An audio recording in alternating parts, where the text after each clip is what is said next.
Hello नमस्कार। तो एक बार फिर से आप सभी का स्वागत करता हूं आपके अपने YouTube चैनल भविष्य पथ पर।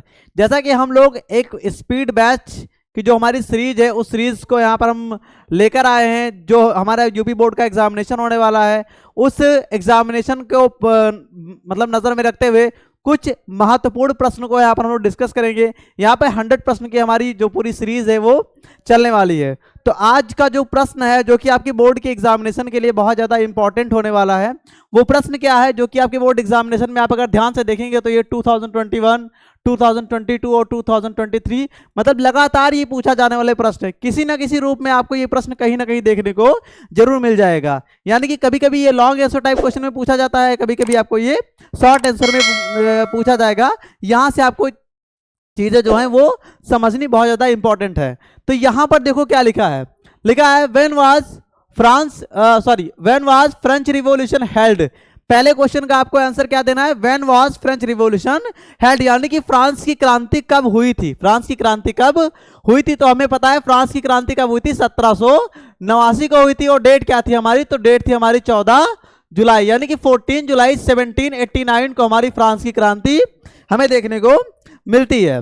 अब पहले क्वेश्चन का आंसर ये आपको वन वर्ड में कभी कभी पूछ लेता है कि when was the French revolution held. One word में अगर पूछ लेगा तो आपको सिर्फ इतना बताना रहेगा कि 1789। अगर आप बाई चांस में डेट भी दिया है तो आप ध्यान रखिएगा कि 14 जुलाई 1789 में फ्रांस की क्रांति यहां पर हुई थी।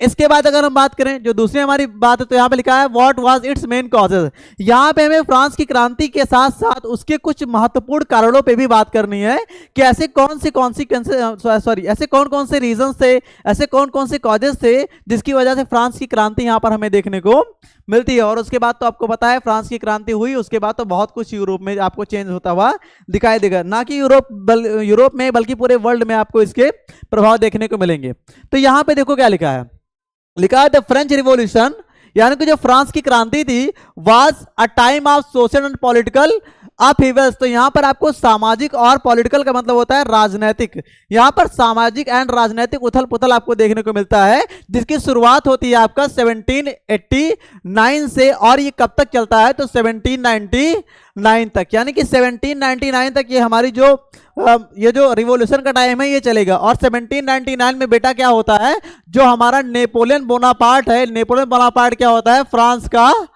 किंग हो जाता है। और फिर यहां से क्या होता है, वो डेमोक्रेसी को पूरी तरीके से खत्म कर देता है, और दोबारा से क्या होता है, यहां पर आपको मोनार्की देखने को मिलती है। क्या देखने को मिलती है आपको, यहां पर मोनार्की दोबारा देखने को मिलती है। तो ये सारी चीजें हम लोग जानते ही हैं कि 1799 में नेपोलियन बोनापार्ट आएगा, फ्रांस को अपने आप को डिक्टेटर घोषित कर देता है, राजा घोषित कर देगा, डेमोक्रेसी को पूरी तरीके से यहां पर खत्म कर देगा, और बाद में यहां पर मोनार्की रीइस्टैब्लिश्ड हो जाएगी।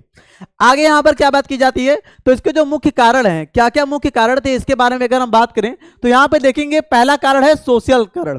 जैसा कि हम लोग जानते हैं कि जो फ्रांस का समाज था उस टाइम पर, जो सोसाइटी थी फ्रांस की, वो सबके लिए इक्वल नहीं थी। यानी कि किसी एक, मैंने देखा था, बताया था कि फ्रांस की जो मतलब समाज है, उस समाज को 3 पार्ट में डिवाइड किया गया था। कितने पार्ट में, 3 पार्ट। फर्स्ट जो 3, उसको 3 स्टेट बोलते थे हम लोग।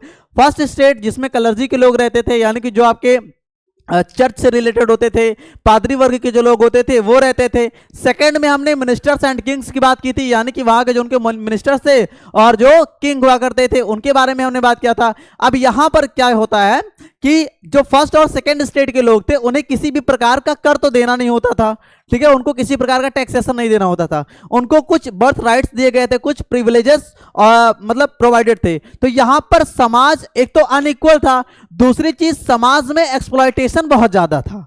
जो सोसाइटी थी उसमें एक्सप्लॉयटेशन आपको बहुत ज्यादा देखने को मिलता था, ठीक है।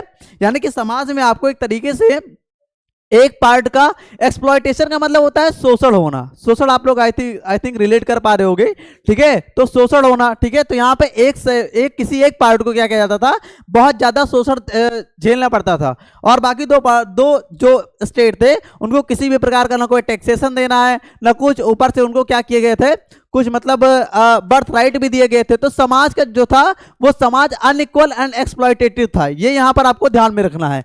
जैसे देखेंगे यहाँ पे, the social condition in France was France in the late 18th century were extremely unequal. यहां पर क्या बात की गई है कि जो हमारा फ्रांस का समाज था वो क्या था, अनइक्वल था एंड एक्सप्लॉयटेटिव था। क्या था, एक्सप्लॉयटेटिव था, जैसे कि मैंने आपको अभी बताया।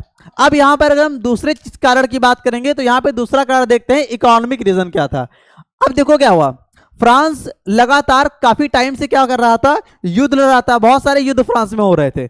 तो धीरे धीरे क्या हुआ कि उन युद्धों की वजह से फ्रांस की जो एक तरीके से जो उसकी ट्रेजरी थी, या जिसको हम कॉफर्स के नाम से भी जानते हैं, तो क्या हो गई थी, वो पूरी तरीके से एम्प्टी हो गई थी। क्या हो गई थी, पूरी तरीके से एम्प्टी हो गई थी, खाली हो गई थी। यहां पर ये चीज यहां पर बताई गई है, देखो ध्यान से। यहां पे क्या लिखा है, लिखा है as a result of numerous war, कुछ वॉर्स के परिणाम स्वरूप क्या हुआ था, waged by Louis 16 the state coffers, ये जो स्टेट कॉफर्स थे वर एम्प्टी, क्या हो गए थे, वो एम्प्टी हो गए थे, पूरी तरीके से खाली हो गए थे। The situation was made even more complex bye Francis. अब देखो क्या हुआ, एक तो फ्रांस में पहले ही इतनी सिचुएशन खराब चल रही है, उसके बाद फ्रांस ने क्या किया, अमेरिका की कुछ कॉलोनीज को फ्री कराने के लिए क्या कर दिया, उसकी मदद कर दी। तो जो कंडीशन है वो बद से बदतर हो गई। यानी कि एक तरीके से आपको मैं थोड़ा एग्जांपल के साथ समझाता हूं कि एक तरीके से आपके पास खाने के लिए खुद पैसे हैं नहीं और आप चल रहे हो दूसरों की मदद करने के लिए। पहले आपको अपने समाज के बारे में, अपने देश के बारे में सोचना चाहिए, उसके बाद आपको दूसरी कंट्रीज के बारे में सोचना चाहिए। यहां पे फ्रांस क्या करता है, और फ्रांस अमेरिकन कॉलोनीज को इंडिपेंडेंट कराने के लिए क्या करता है, उसको सहयोग दे देता है, उसमें इन्वॉल्वमेंट उसकी हो जाती है। अब यहां पर क्या होता है, तो ये और उसके बाद ये एक फॉल्टी सिस्टम ऑफ टैक्सेशन आपको देखने को मिलता है। यानी कि जो कर व्यवस्था थी उसमें आपको पता ही है कि वहां पे जो टैक्सेशन का सिस्टम था, स्टेट जनरल के पास उसकी पावर हुआ करती थी। स्टेट जनरल भी वन स्टेट वन वोट के कॉन्सेप्ट को मानता था। ये सारी चीजें हम लोग अच्छे से पढ़े हैं और अच्छे से इन सारी चीजों को हम जानते हैं। तो ये हो गया आपका इकोनॉमिक चेंज। तीसरा इसमें कारण क्या है मुख्य, तो वो है आपका पॉलिटिकल। क्या है, पॉलिटिकल। तो अगर हम बर्बन किंग की बात करें, यानी बुर्बो वंश की बात करें, तो वहां का जो राजा था लुई 16 वाज एक्सट्रीमली ऑटोक्रेटिक, एक बहुत ज्यादा निरंकुश मतलब ऑटोक्रेटिक किंग था। यानी कि इस पर किसी का कंट्रोल नहीं होता। एंड वीक विल्ड किंग था। यानी कि वीक विल्ड का मतलब क्या हो गया कि जैसे जो अपनी बातों पर कायम नहीं रहते, वीक विल्ड किंग था। ठीक है, ये जैसे कोई प्रॉमिस कर दिया तो उसको ये निभाता ही नहीं था, ये सारी चीजें थी। वीक विल्ड किंग थी, तो लोगों के अंदर राजा के प्रति ऑटोमेटिक एंगर आ ही जाता है अगर इस तरीके की सिचुएशन कहीं देखने को मिले। जिससे क्या हुआ, who led a life of obscene luxury, और जिंदगी कैसा जीता था, एकदम लग्जरियस लाइफ। इसको किसी प्रकार, मतलब एक तरीके से देखा जाए तो जनता के बारे में कोई सोचता ही नहीं था, बिल्कुल भी इसको किसी प्रकार की कोई चिंता थी ही नहीं, एकदम लग्जरियस लाइफ जीता था। तो ये सारी चीजें भी क्या करती हैं, बहुत ज्यादा प्रभाव डालती हैं। उसके बाद अगर हम बात करें इंटेलेक्चुअल की, इंटेलेक्चुअल का मतलब होता है जो उस समय यानी कि बौद्धिक स्तर के जो लोग थे, इंटेलेक्चुअली जो बात करते थे, तो यहां पर उन्होंने जानबूझकर उनके जो मतलब फेमस थिंकर्स हुआ करते थे, उन्होंने जानबूझकर यहां पर जो डिवाइन राइट्स की बात की जाती है, डिवाइन राइट्स थ्योरी की जो बात की जाती है, इनको जानबूझकर उन्होंने क्या कर दिया था, रिफ्यूज कर दिया था। अगर आपको डिवाइन राइट्स थ्योरी नहीं पता है तो मैं आपको समझा देता हूं क्या होता है।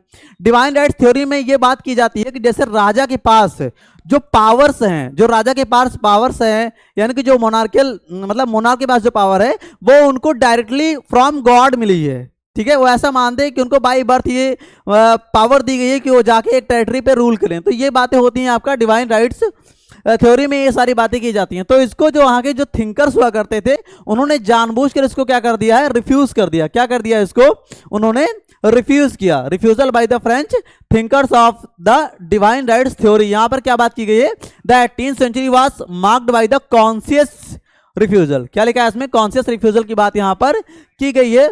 तो ये था आपका जो एक मतलब ये था आपका एक बहुत ही महत्वपूर्ण जो आपका प्रश्न है फ्रेंच रिवॉल्यूशन को लेकर के। ठीक है, उसका पूरा यहाँ पर एक्सप्लेनेशन आपको हमने यहाँ पे कर दिया है अच्छे से। इस वीडियो के माध्यम से आप पूरे प्रश्न की समरी को क्या कर सकते हैं, समझ सकते हैं। और आपको पता है कि अगर एक बार आप प्रश्न को समझ गए तो आप उसका आंसर अच्छी तरीके से दे पाएंगे। इसमें कोई किसी भी प्रकार का कोई दिक्कत आपको नहीं देखने को मिलेगा। ठीक है, एक चीज मैं आपको बता दूं, कभी भी आप बोर्ड एग्जाम कि अगर मतलब एग्जाम देते हैं तो वहां पर आपको बहुत ज्यादा इंपॉर्टेंट है जो इसके हेडिंग्स है, हेडिंग्स आर वेरी इंपॉर्टेंट।